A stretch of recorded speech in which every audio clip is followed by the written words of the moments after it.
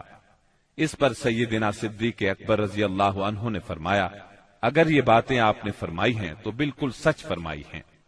لوگوں نے کہا، گویا آپ ان کی تصدیق کرتے ہیں۔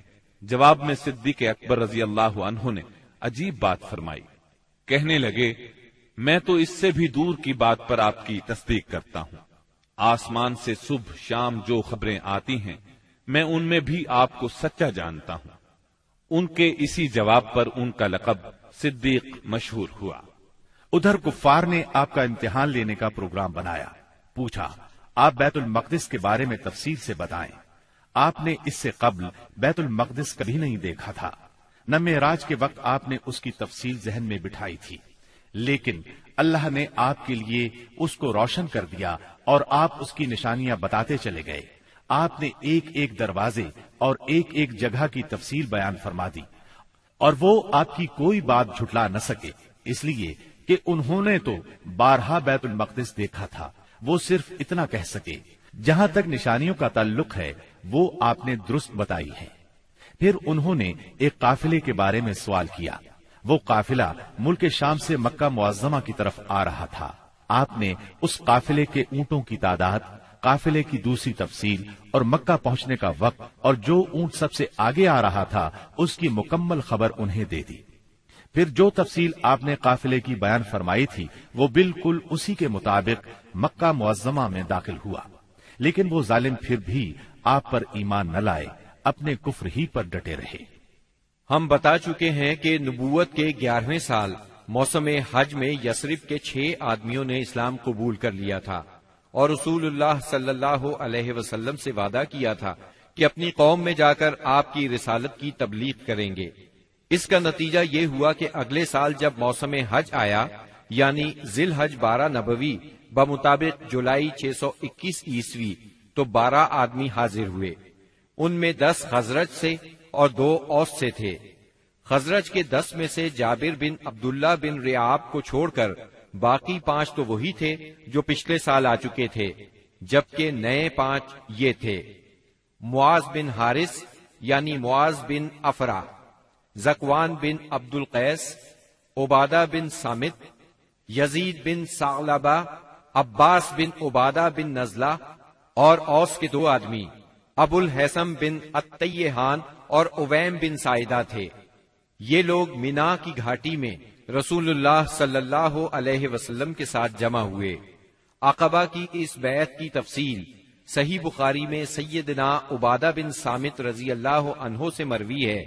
وہ بیان کرتے ہیں کہ رسول اللہ صلی اللہ علیہ وسلم نے فرمایا، آؤ مجھ سے اس بات پر بیعت کرو کہ اللہ کے ساتھ کسی چیز کو شریک نہیں کرو گے، چوری نہیں کرو گے، زنا نہیں کرو گے، اپنی اولاد کو قتل نہیں کرو گے، اپنے ہاتھ پاؤں کے درمیان سے گھڑ کر کوئی بہتان نہیں لاؤ گے، اور کسی بھلی بات میں میری نافرمانی نہیں کرو گے۔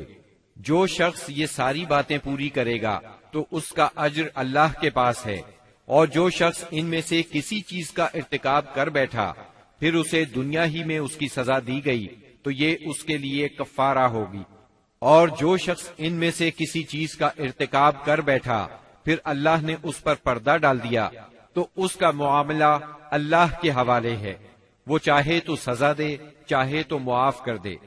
سیدنا عبادہ فرماتے ہیں کہ ہم نے اس پر آپ سے بیعت کی، بیعت پوری ہو گئی اور حج ختم ہو گیا تو نبی کریم صلی اللہ علیہ وسلم نے ان کے ساتھ مصعب بن عمیر رضی اللہ عنہ کو روانہ فرمایا تاکہ وہ لوگوں کو قرآن پڑھائیں اور دین سکھائیں۔ سیدنا مصعب بن عمیر رضی اللہ عنہ نے ابو امامہ اسعد بن زرارہ رضی اللہ عنہ کے گھر قیام فرمایا، پھر دونوں اسلام کی تبلیغ کے لیے سرگرم ہو گئے۔ اس کے بعد اگلے سال موسم حج سے پہلے مصعب بن عمیر رضی اللہ عنہ بہت سی کامیابیوں کی بشارتیں لیے مکہ معظمہ واپس آ گئے۔ موسم حج 13 نبوت میں یثرب کے 70 سے زیادہ مسلمان حج کی ادائیگی کے لیے مکہ تشریف لائے۔ یہ اپنی قوم کے مشرک حاجیوں میں شامل ہو کر آئے تھے۔ مسلمانوں نے طے کیا کہ رسول اللہ صلی اللہ علیہ وسلم کو مدینہ منورہ آنے کی دعوت دیں گے، چنانچہ یہ لوگ ایام تشریق کے درمیانے روز یعنی 12 ذی الحجہ کو رات کے وقت جمرہ عقبہ کے پاس گھاٹی میں جمع ہوئے۔ یہ کل 75 آدمی تھے، 62 خزرج کے اور 11 اوس کے، ان کے ساتھ 2 عورتیں بھی تھیں، اور یہ اجتماع بالکل خفیہ طریقے سے ہوا۔ نبی اکرم صلی اللہ علیہ وسلم اپنے چچا سیدنا عباس رضی اللہ عنہ کے ساتھ ان لوگوں کے پاس پہنچے۔ سیدنا عباس رضی اللہ عنہ ابھی تک مسلمان نہیں ہوئے تھے، لیکن اپنے بھتیجے کے معاملے میں اطمینان چاہتے تھے، اس لیے سب سے پہلے انہوں نے ہی بات کی۔ بولے، رسول اللہ صلی اللہ علیہ وسلم اپنی قوم اور اپنے شہر میں عزت اور حفاظت کے ساتھ ہیں، لہٰذا اگر تمہارا یہ خیال ہے کہ تم انہیں جس چیز کی طرف بلا رہے ہو اسے نبھاؤ گے اور انہیں ان کے مخالفین سے بچا لو گے تو تم نے جو ذمہ داری اٹھائی ہے اسے اچھی طرح جان لو، ورنہ ابھی سے انہیں چھوڑ دو۔ ان کے جواب میں اہل یثرب کے ترجمان سیدنا برا بن معرور رضی اللہ عنہ نے کہا، ہم رسول اللہ صلی اللہ علیہ وسلم سے سچے دل سے وفاداری کا ارادہ رکھتے ہیں، اپنی جانیں ان پر نچھاور کر دیں گے، لہٰذا اے اللہ کے رسول آپ بات کیجئے اور اپنے رب کے لیے اور اپنے لیے جو عہد و پیمان پسند ہو لے لیجئے۔ اس کے بعد رسول اللہ صلی اللہ علیہ وسلم نے گفتگو فرمائی، آپ نے قرآن کریم کی تلاوت فرمائی، پھر ان حضرات کو اللہ کی طرف دعوت دی، اسلام کی طرف رغبت دلائی اور اپنے رب کے لیے عہد دیا۔ فرمایا، تنہا اسی کی عبادت کرو اور اس کے ساتھ کسی کو شریک نہ کرو۔ اس پر اہل یثرب نے کہا، ہم کس چیز پر آپ سے بیعت کریں؟ نبی کریم صلی اللہ علیہ وسلم نے فرمایا، چستی اور سستی ہر حالت میں بات سنو گے اور مانو گے، تنگی اور خوشحالی ہر حال میں مال خرچ کرو گے، بھلائی کا حکم دو گے اور برائی سے روکو گے، اللہ کے راستے میں اٹھ کھڑے ہوگے اور اس سلسلے میں کسی ملامت کرنے والے کی ملامت کی پرواہ نہیں کرو گے، اور جب میں تمہارے پاس آ جاؤں تو میری مدد کرو گے، اور جس چیز سے اپنی جان اور اپنے بال بچوں کی حفاظت کرتے ہو اسی سے میری حفاظت کرو گے، اور تمہارے لیے جنت ہے۔ سیدنا عبادہ رضی اللہ عنہ فرماتے ہیں کہ ہم نے آپ سے اس بات پر بھی بیعت کی کہ حکومت کے بارے میں اہل حکومت سے جھگڑا نہیں کریں گے۔ اس پر سیدنا برا بن معرور رضی اللہ عنہ نے آپ کا ہاتھ پکڑا اور عرض کیا، ہاں اس ذات کی قسم جس نے آپ کو حق کے ساتھ بھیجا ہے، ہم یقیناً اس چیز سے آپ کی حفاظت کریں گے جس سے اپنے بال بچوں کی حفاظت کرتے ہیں، لہذا آپ ہم سے بیعت لیجئے۔ اتنے میں سیدنا ابو الحسن بن تیہان رضی اللہ عنہ نے بات کاٹتے ہوئے کہا، اے اللہ کے رسول، ہمارے اور کچھ لوگوں کے درمیان عہد و پیمان کی رسیاں ہیں، اور اب ہم ان رسیوں کو کاٹنے والے ہیں، تو کہیں ایسا نہ ہو کہ ہم تو یہ رسیاں کاٹ ڈالیں، ادھر اللہ آپ کو غلبہ عطا کر دے تو آپ ہمیں چھوڑ کر اپنی قوم میں آ جائیں۔ یہ سن کر آپ مسکرائے، پھر فرمایا، نہیں، بلکہ آپ لوگوں کا خون میرا خون اور آپ لوگوں کی بربادی میری بربادی ہے۔ میں آپ لوگوں سے ہوں اور آپ لوگ مجھ سے ہیں۔ جس سے آپ جنگ کریں گے میں بھی اس سے جنگ کروں گا، جس سے آپ صلح کریں گے میں بھی اس سے صلح کروں گا۔ ابھی آپ نے یہ الفاظ فرمائے ہی تھے کہ ٹھیک اسی وقت سیدنا عباس بن عبادہ بن نزلہ رضی اللہ عنہ آگے بڑھے اور بولے، آپ لوگ جانتے ہیں کہ ان سے کس بات پر بیعت کر رہے ہیں؟ ان سے سرخ و سیاہ یعنی سارے انسانوں سے جنگ پر بیعت کر رہے ہیں۔ میرا مطلب ہے اس بیعت کے بعد ہم سب لوگوں سے جنگ مول لے لیں گے۔ اس لیے اگر آپ کو اندازہ ہے کہ جب آپ کے اموال کا صفایا کر دیا جائے گا اور آپ کے معزز لوگ قتل کر دیے جائیں گے تو آپ ان کا ساتھ چھوڑ دیں گے۔ اگر ایسا کرنا ہے تو پھر ابھی ساتھ چھوڑ دیں، کیونکہ اس طرح دنیا اور آخرت کی رسوائی ملے گی۔ اور اگر آپ لوگوں کا خیال یہ ہے کہ مال کی تباہی اور معزز لوگوں کے قتل کے باوجود عہد نبھائیں گے تو پھر انہیں لے لیجئے، کیونکہ یہ اللہ کی قسم دنیا و آخرت کی بھلائی ہے۔ تب ان لوگوں نے کہا، ہم انہیں اپنے مالوں کی تباہی اور معزز لوگوں کے قتل کے خطرے کے باوجود ساتھ لیتے ہیں۔ اللہ کے رسول بتلائیے اس کے بدلے میں ہمارے لیے کیا ہے؟ آپ نے فرمایا، جنت۔ اب لوگوں نے کہا، اپنا ہاتھ پھیلائیں۔ آپ نے ہاتھ پھیلا دیا، سب لوگ بیعت کے لیے لپکے، مگر عین اس لمحے آپ کا ہاتھ اسد بن زرارہ رضی اللہ عنہ نے پکڑ لیا اور کہا، اہل یثرب ذرا ٹھہرو، ہم آپ کی خدمت میں لمبا سفر کر کے اس یقین کے ساتھ حاضر ہوئے ہیں کہ آپ اللہ کے رسول ہیں۔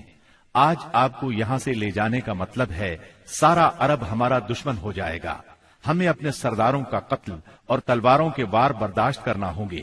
اب اگر آپ سب لوگ یہ بات برداشت کرنے کے لیے تیار ہیں تو انہیں لے لیں، اس صورت میں آپ کا اجر اللہ کے ہاں ہے، اور اگر آپ لوگوں کو اپنے بارے میں کوئی اندیشہ ہے تو انہیں ابھی چھوڑ دیں، یہ عذر اللہ کے نزدیک زیادہ قابل قبول ہوگا۔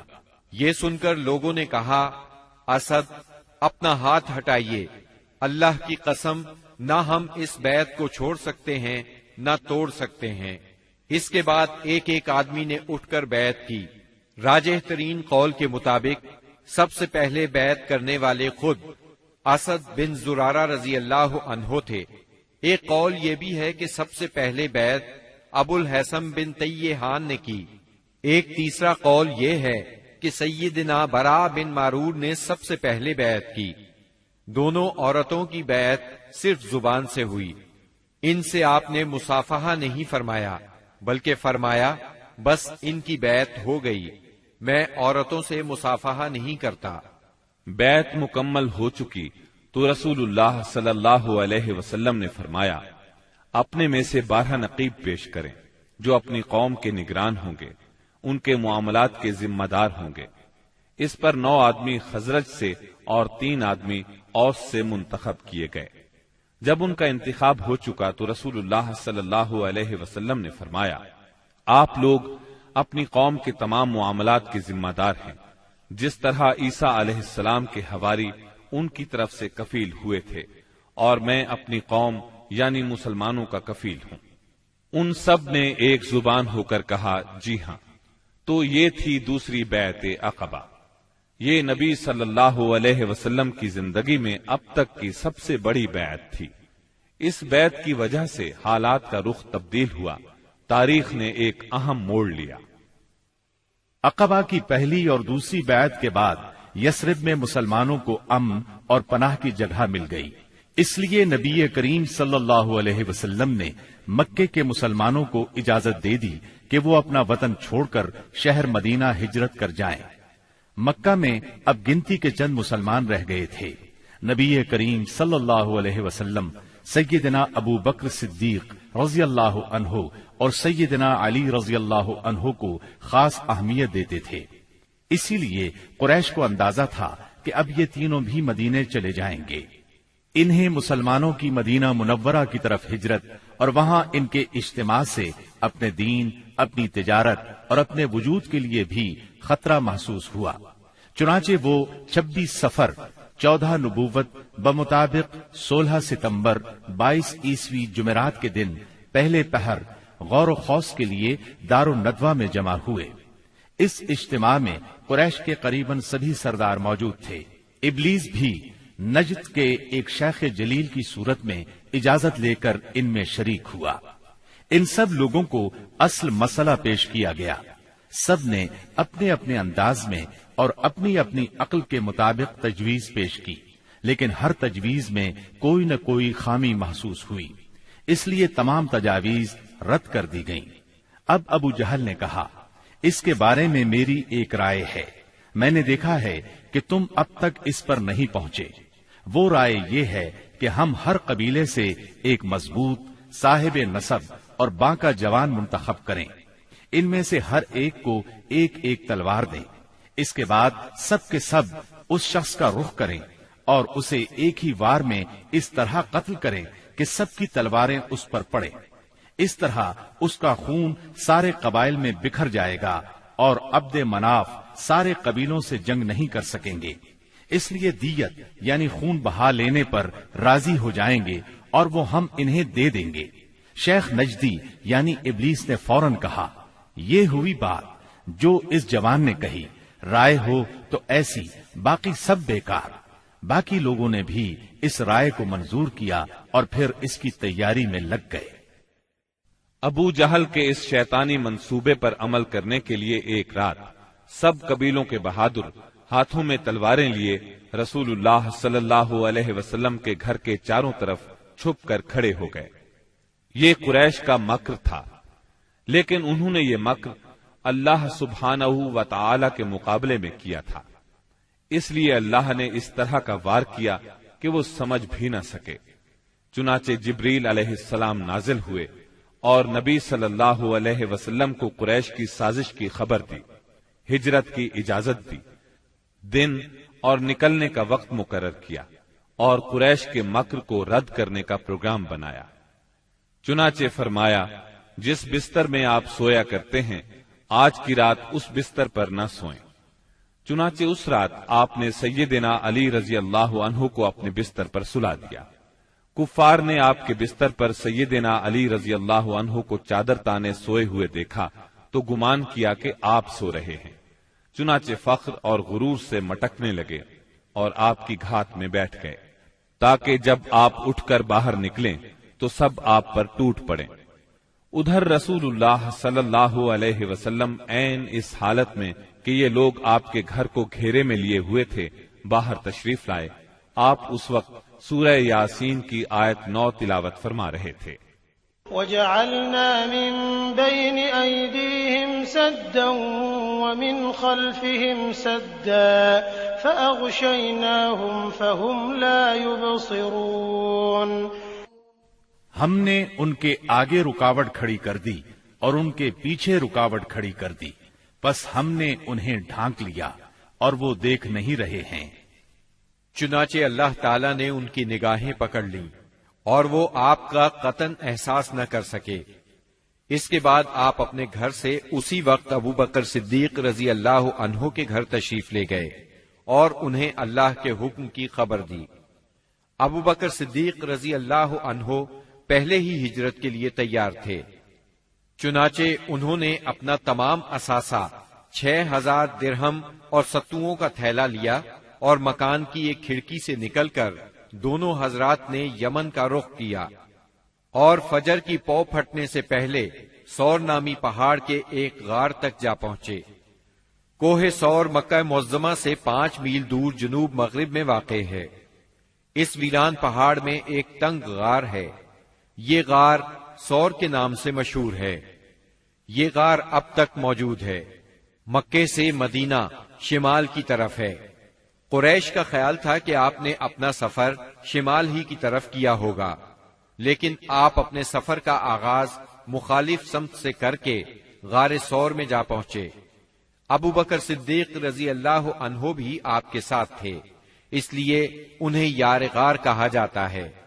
رسول اللہ صلی اللہ علیہ وسلم اپنے یار غار کے ساتھ 3 دن اور 3 راتیں غار ثور میں رہے۔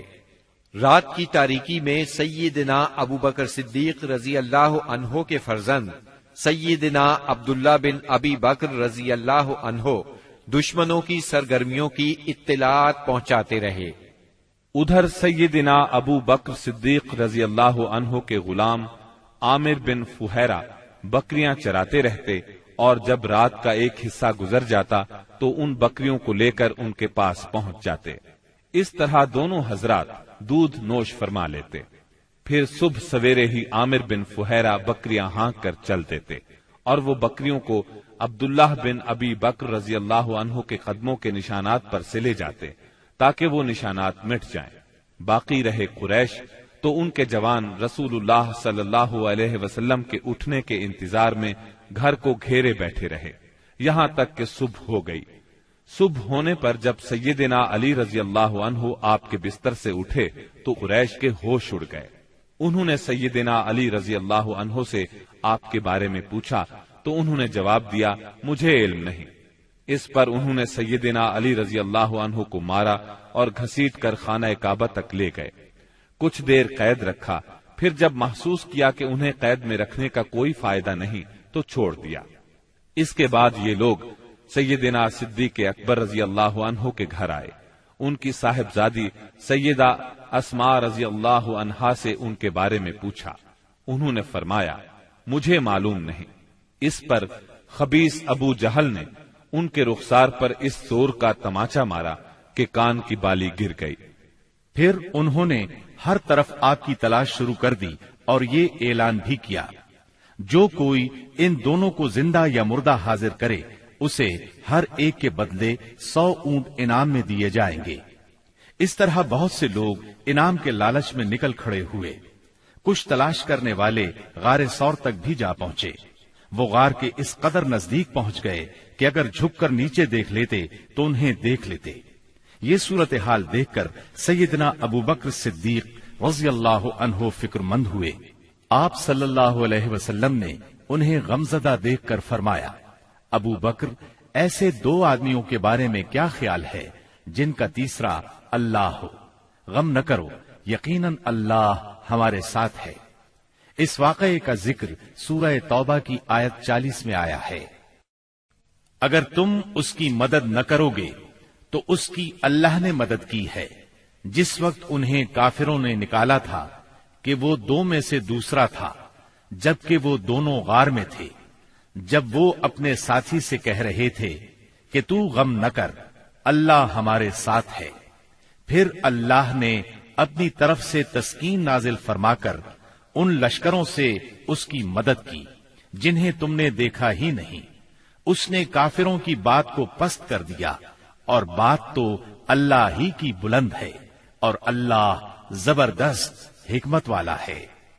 پیر کی رات ربیع الاول 1 ہجری کو نبی کریم صلی اللہ علیہ وسلم غار ثور سے باہر تشریف لائے۔ آپ نے ایک شخص عبداللہ بن عریقت کو اجرت پر رہنمائی کے لیے مقرر کر لیا تھا۔ یہ شخص اگرچہ قریش کے دین پر تھا لیکن اس پر آپ کو اعتماد تھا۔ وہ وعدے کے مطابق 2 سواریاں لیے جبل ثور کے دامن میں آ گیا، اور رسول اللہ صلی اللہ علیہ وسلم اور سیدنا ابو بکر صدیق رضی اللہ عنہ نے کوچ کیا۔ ان کے ساتھ عامر بن فہیرہ بھی تھے۔ عبداللہ بن عریقت آپ کو لیے پہلے جنوب کی جانب یمن کے رخ پر دور تک چلا، پھر مغرب کی طرف مڑا اور ساحل سمندر کا رخ کیا۔ ساحل کے قریب پہنچ کر وہ شمال کی طرف مڑ گیا اور ایک ایسے راستے پر چلا کہ اس پر کوئی مشکل ہی سفر کرتا تھا۔ دوسرے دن یہ مختصر سا قافلہ ایک خیمے کے پاس پہنچا۔ یہ خیمہ قدید کے اطراف میں مشلل کے علاقے میں تھا۔ مشلل مکہ معظمہ سے 130 کلومیٹر کے فاصلے پر ہے۔ اس خیمے میں ایک عورت موجود تھی۔ آپ نے اس عورت سے فرمایا، تمہارے پاس کھانے کے لیے کچھ ہے؟ اس نے معذرت کی اور بتایا، میری بکریاں چرنے کے لیے گئی ہیں۔ خیمے میں آپ کو ایک بکری نظر آئی، وہ بہت کمزور تھی۔ ریوڑ کے ساتھ نہیں جا سکتی تھی، اس لیے خیمے میں موجود تھی۔ اس کے تھنوں میں نام کو بھی دودھ نہیں تھا۔ رسول اللہ نے فرمایا، اگر آپ اجازت دیں تو ہم اس بکری کا دودھ دوہ لیں۔ یہ سن کر اس نے کہا، اس بکری میں دودھ کہاں؟ آپ نے فرمایا، آپ اجازت تو دیں۔ اس نے اجازت دے دی۔ آپ نے اسے دوہا تو دودھ سے ایک برتن بھر گیا۔ برتن اتنا بڑا تھا کہ ایک پوری جماعت مل کر اس کو اٹھا سکتی تھی۔ ام معبد کی حیرت کی انتہا نہ رہی۔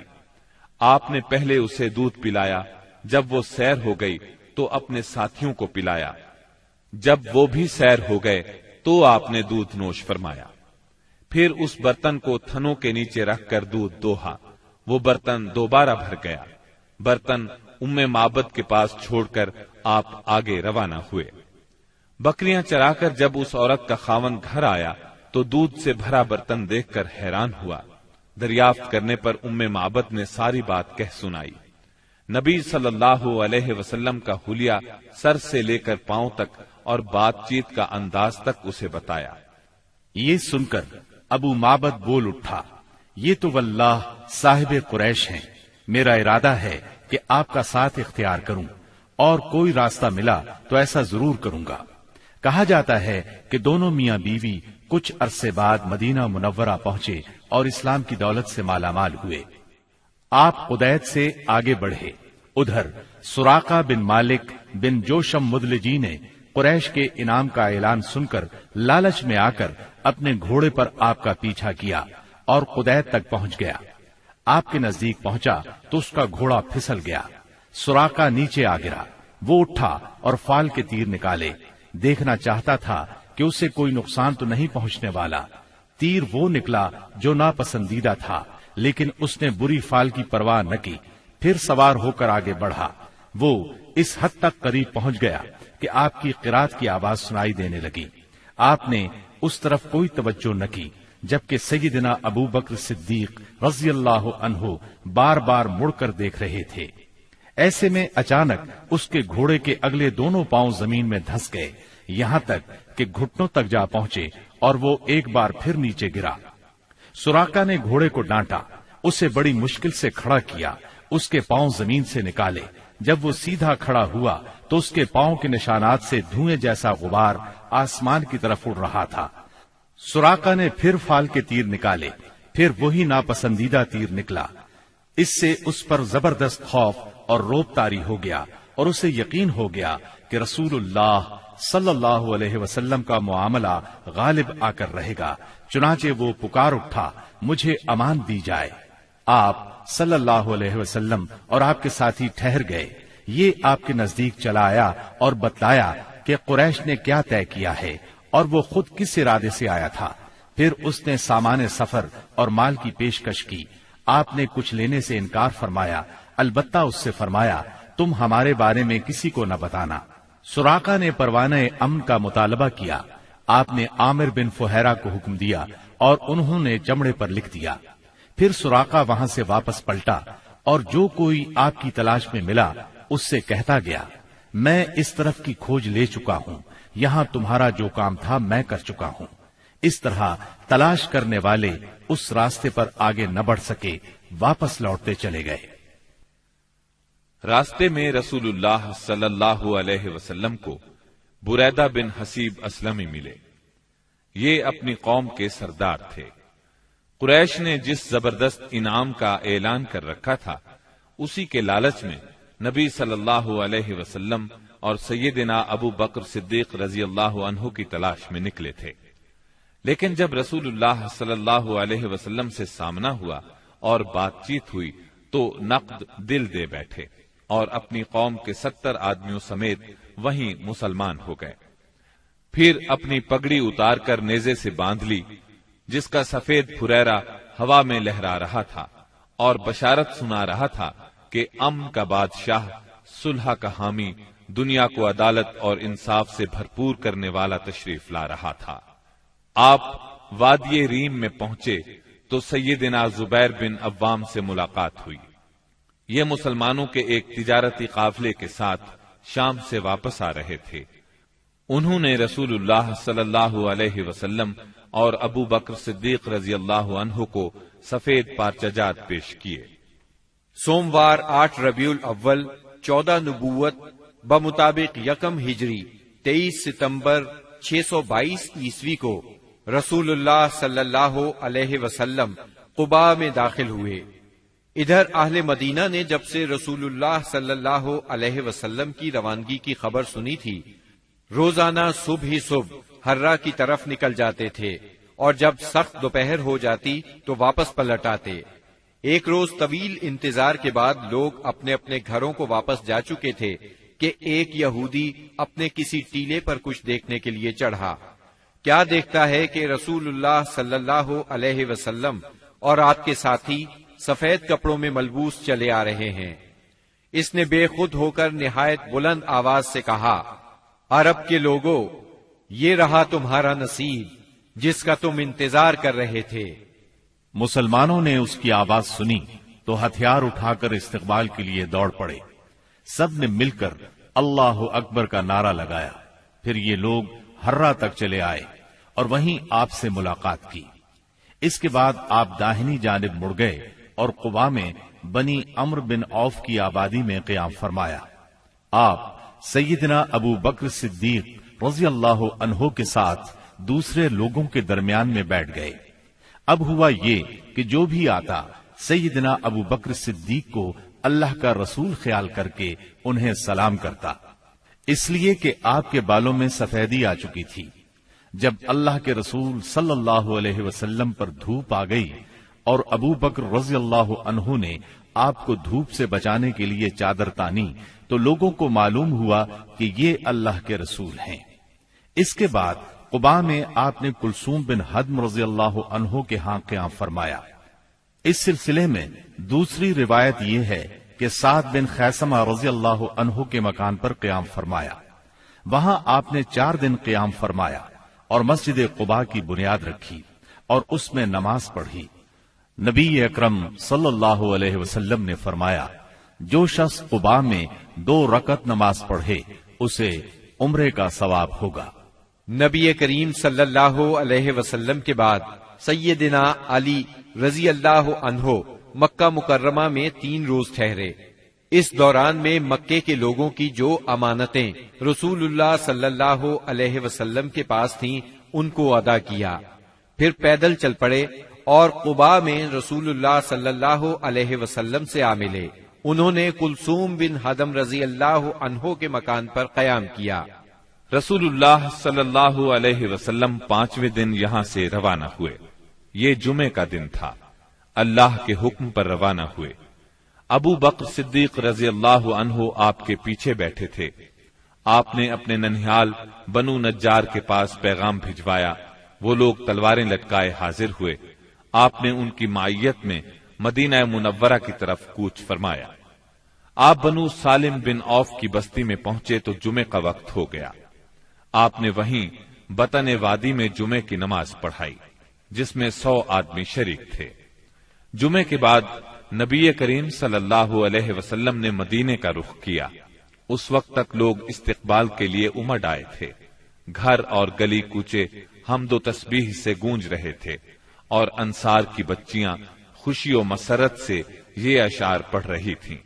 طلع البدر علينا من ثنيات الوداع وجب الشكر علينا ما دعا لله داعي أيها المبعوث فينا جئت بالأمر المطاع۔ ہم پر مدینے کے اطراف سے 14ویں کا چاند طلوع ہوا۔ جب تک اللہ کو پکارنے والا پکارے ہم پر شکر واجب ہے۔ اے ہم میں بھیجے گئے نبی، آپ واجب الاطاعت دین لے کر آئے ہیں۔ رسول اللہ صلی اللہ علیہ وسلم انصار کے جس محلے سے بھی گزرتے اس محلے کے لوگ آپ کی اونٹنی کی نکیل پکڑ لیتے اور عرض کرتے، ہم لوگ حاضر ہیں، ہمارے ہاں قیام فرمائیں، ہم سب ساز و سامان اور ہتھیاروں کے ساتھ آپ کی حفاظت کریں گے۔ جواب میں آپ فرماتے، اونٹنی کا راستہ چھوڑ دو، یہ اللہ کی طرف سے مأمور ہے آپ کے اس فرمان کا مطلب یہ تھا کہ اللہ کو جہاں منظور ہوگا یہ وہاں خود رکے گی۔ چنانچہ اونٹنی اس جگہ رکی جہاں آج مسجد نبوی ہے۔ یہاں پہنچ کر وہ بیٹھ گئی، لیکن آپ نیچے نہیں اترے یہاں تک کہ وہ اٹھ کر تھوڑی دور تک چلی، پھر پلٹ آئی اور پھر اسی جگہ بیٹھ گئی جہاں پہلے بیٹھی تھی۔ اس کے بعد آپ نیچے تشریف لے آئے۔ اب لوگوں نے آپ کو اپنے اپنے گھر لے جانے کے لیے درخواست شروع کی۔ ایسے میں سیدنا ابو ایوب انصاری رضی اللہ عنہ نے جلدی سے اونٹنی کا کجاوا اٹھا لیا اور اپنے گھر لے گئے۔ اس پر آپ نے فرمایا، آدمی اپنے کجاوے کے ساتھ ہے۔ ادھر سیدنا اسعد بن زرارہ رضی اللہ عنہ نے آ کر اونٹنی کی نکیل پکڑ لی، چنانچہ یہ اونٹنی انہی کے پاس رہی۔ صحیح بخاری میں سیدنا انس رضی اللہ عنہ سے روایت ہے کہ نبی صلی اللہ علیہ وسلم نے فرمایا، یہاں سے ہمارے کس آدمی کا گھر زیادہ قریب ہے؟ سیدنا ابو ایوب انصاری رضی اللہ عنہ فوراً بول اٹھے، اے اللہ کے رسول، میرا یہ دیکھیے، یہ رہا میرا مکان اور یہ رہا میرا دروازہ۔ نبی کریم صلی اللہ علیہ وسلم نے فرمایا، جاؤ اور ہمارے لیے قیلولہ کی جگہ تیار کرو۔ انہوں نے عرض کی، آپ دونوں حضرات تشریف لے چلیں، اللہ برکت دے۔ اس طرح میزبانی کا شرف سیدنا ابو ایوب انصاری رضی اللہ عنہ کے حصے میں آیا۔ جب رسول اللہ صلی اللہ علیہ وسلم مدینہ منورہ میں قیام پذیر ہو چکے تو آپ نے سیدنا زید بن حارثہ اور سیدنا ابو رافع رضی اللہ عنہما کو مکہ معظمہ بھیجا۔ وہ نبی کریم صلی اللہ علیہ وسلم کی دونوں صاحبزادیوں سیدہ ام کلثوم اور سیدہ فاطمہ، ام المومنین سیدہ سودا، ام ایمن اور سیدنا اسامہ بن زید رضی اللہ عنہ کو ساتھ لے آئے۔ ان کے ہمراہ سیدنا ابو بکر صدیق رضی اللہ عنہ کے فرزند عبد الرحمن بن ابی بکر بھی اپنے گھرانے کے افراد سیدہ ام رومان، سیدہ عائشہ اور سیدہ اسماء رضی اللہ عنہن کو لے کر مدینہ منورہ آ گئے۔ اب نبی اکرم صلی اللہ علیہ وسلم کی مدنی زندگی شروع ہوئی۔ اس دور کو 3 حصوں میں تقسیم کیا جا سکتا ہے۔ پہلا دور، اس میں فتنے بپا کیے گئے، اندر سے رکاوٹیں کھڑی کی گئیں اور باہر سے آ کر دشمنوں نے مدینہ منورہ کو صفحہ ہستی سے مٹانے کے لیے چڑھائیاں کی۔ یہ دور صلح حدیبیہ ذی قعدہ 6 ہجری پر ختم ہو جاتا ہے۔ دوسرا دور، اس میں بت پرست قیادت کے ساتھ صلح ہوئی۔ یہ دور فتح مکہ 8 ہجری پر ختم ہوتا ہے۔ اس دور میں دنیا کے بادشاہوں کو دین کی دعوت دی گئی۔ تیسرا دور، اس میں اللہ کی مخلوق دین میں فوج در فوج داخل ہوئی۔ اسی دور میں مدینہ منورہ میں مختلف قوموں اور قبیلوں کے وفود آئے۔ یہ دور نبی اکرم صلی اللہ علیہ وسلم کی حیات مبارکہ کے آخری دنوں تک ہے، یعنی ربیع الاول 11 ہجری تک۔ مدینہ منورہ پہنچنے کے بعد نبی کریم صلی اللہ علیہ وسلم نے سب سے پہلے مسجد تعمیر کرنے کا فیصلہ فرمایا۔ جس جگہ آپ کی اونٹنی بیٹھی تھی وہ جگہ بنو نجار کے 2 یتیم بچوں سہل اور سہیل کی تھی۔ آپ نے اس زمین پر مسجد بنانے کا ارادہ فرمایا۔ آپ نے بنو نجار کے لوگوں کو بلا بھیجا۔ وہ حاضر خدمت ہوئے تو آپ نے ان سے مسجد کی تعمیر کی بات کی۔ انہوں نے زمین بطور ہبہ قبول کرنے کی درخواست کی، لیکن آپ نے اس زمین کو بغیر قیمت کے لینا پسند نہ فرمایا۔ آپ نے یہ زمین قیمتاً خریدی اور بنفس نفیس مسجد کی تعمیر میں شریک ہوئے۔ اس زمین میں مشرکین کی چند قبریں اور غرقد کے چند درخت بھی تھے۔ رسول اللہ صلی اللہ علیہ وسلم نے مشرکین کی یہ قبریں اکھڑوا دیں اور کھجوروں اور درختوں کو کاٹ کر قبلے کی جانب لگا دیا۔ پھر مسجد کی تعمیر شروع ہوئی۔ آج اس مسجد کو دنیا اسلام مسجد نبوی کہتی ہے۔ نبی اکرم صلی اللہ علیہ وسلم نے مسجد کے بازو میں چند مکانات بھی تعمیر کیے جن کی دیواریں کچی اینٹوں کی تھیں۔ ان پر کھجور کے تنے رکھے گئے، پھر ان پر کھجور کی شاخیں اور پتے بچھائے گئے۔ یہ ازواج مطہرات کے حجرے تھے۔ ان حجروں کی تعمیر مکمل ہو جانے کے بعد آپ صلی اللہ علیہ وسلم سیدنا ابو ایوب انصاری رضی اللہ عنہ کے مکان سے یہاں منتقل ہوئے۔ مسجد نبوی صرف اسلامی تعلیم کی ادائیگی کے لیے نہیں تھی، بلکہ یہ ایک یونیورسٹی تھی جس میں مسلمان اسلامی تعلیم حاصل کرتے تھے۔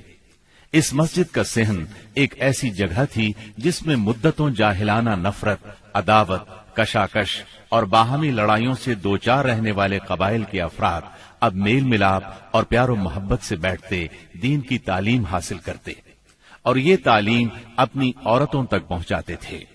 یہ ایک مرکز تھا۔ اسی مرکز سے اس ننھی سی اسلامی ریاست کا نظام چلایا جاتا تھا اور مختلف قسم کی مہمات یہاں سے بھیجی جاتی تھیں۔ اس کے علاوہ اس کی حیثیت ایک پارلیمنٹ کی بھی تھی جس میں مجلس شورا اور مجلس انتظامیہ کے اجلاس منعقد ہوتے تھے۔ ان تمام امور کے ساتھ ساتھ مسجد نبوی فقراء اور مساکین کی ایک کافی بڑی تعداد کا ٹھکانہ بھی تھی۔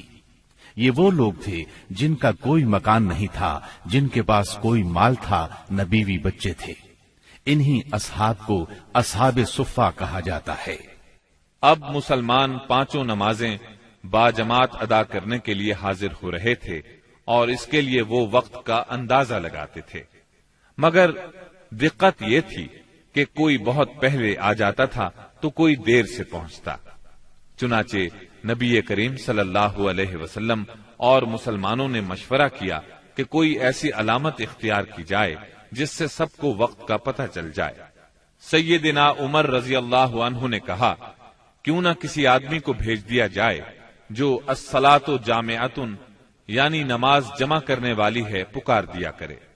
رسول اللہ صلی اللہ علیہ وسلم نے یہی رائے قبول کی اور اسی پر عمل کیا۔ پھر عبداللہ بن زید بن عبد ربہ انصاری رضی اللہ عنہ نے خواب میں اذان سنی اور آ کر رسول اللہ صلی اللہ علیہ وسلم کو خبر دی۔ آپ نے فرمایا، یہ سچا خواب ہے۔ پھر آپ نے حکم فرمایا کہ وہ سیدنا بلال رضی اللہ عنہ کو یہ کلمات القاء کرتے جائیں اور بلال پکارتے جائیں، کیونکہ ان کی آواز زیادہ بلند اور سریلی ہے۔ چنانچہ سیدنا بلال رضی اللہ عنہ نے اذان کہی۔ ان کی آواز سن کر سیدنا عمر رضی اللہ عنہ اپنی چادر گھسیٹتے ہوئے آئے اور بولے، اے اللہ کے رسول، اللہ کی قسم میں نے بھی خواب میں یہی الفاظ سنے ہیں۔ اس سے اس خواب کی مزید تائید ہو گئی اور اسی روز سے یہ اذان اسلام کا شعار بن گئی۔ مسجد کی تعمیر سے فارغ ہو کر رسول اللہ صلی اللہ علیہ وسلم کو ان مہاجرین کی فکر لاحق ہوئی جو مکہ معظمہ سے بے سر و سامان نکلے تھے، صرف ایمان اور اسلام کی دولت ساتھ لائے تھے۔ چنانچہ آپ نے مہاجرین اور انصار کے درمیان رشتہ اخوت یعنی بھائی چارہ قائم کرنے کی طرف توجہ فرمائی۔ آپ نے انصار کو سیدنا انس بن مالک رضی اللہ عنہ کے گھر جمع فرمایا۔ مہاجرین کی تعداد 45 تھی۔